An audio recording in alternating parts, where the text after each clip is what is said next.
السلام عليكم ورحمة الله وبركاته. كلنتي وعنو وناكسن أخياري ميل والباء جوجتان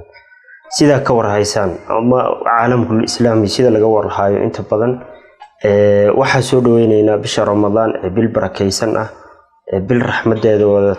بالإلهي سبحانه وتعالى قرآنك وسودجي بالإنتاسو فائدة قفك مسلمك وجرى أيته مركا ما دام بشهر كوسو فضل هاي waxa wanaagsan in aan ku fikirno qaabkii aan soo dhaweyn lahayn qaabkii aan ugu faa'iideysan lahayn faa'iidada buuran ee nagu soo waajaan ilaahay subhanahu wa ta'ala oo manaystay inuu galadaystay salaf salih inta badan waxay dhihi jireen 6 bilooda waxay dhihi jireen ilaahay subhanahu wa ta'ala ay ka bariyi jireen ilaahuna gaarsiiyay bisha ramadaan markay soomaana kadibna 6 bilood kale waxay dhihi jireen ilaahu naga aqbal bisha ramadaan aan soone ramadaanka faa'iidada uu leeyahay qofka islaamka ah intaas ayay la egtahay ikhwaani wa akhwaati faa'iidooyinka la rabo bisha ramadaan inaan guul ka keeno waxa kamid ah inaan aqrino quraan akhriska aan badino in sidoo kale sadaqada bixinta aan badino sanadahan waad aragtaa roobkii gabaabsi ayuu noqday abaare zaid ayaa jiro in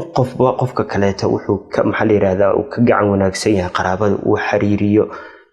xilliga kaleeto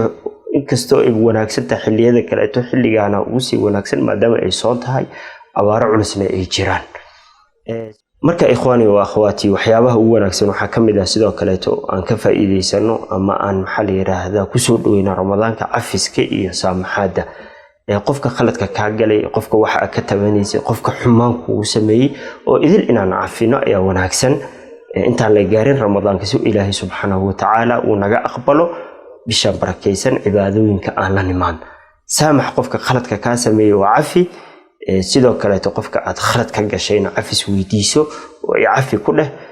qof wax ka haysatid oo ibn aadan haduu yahay qof muslim ahna waxaad ka haysatidna ilaahay adoo ka baqaayo inuu ku dambe dhaafo u celi waxa ka haysatid oo maxal yiraahdo xooga kaga haysatay ama u diiday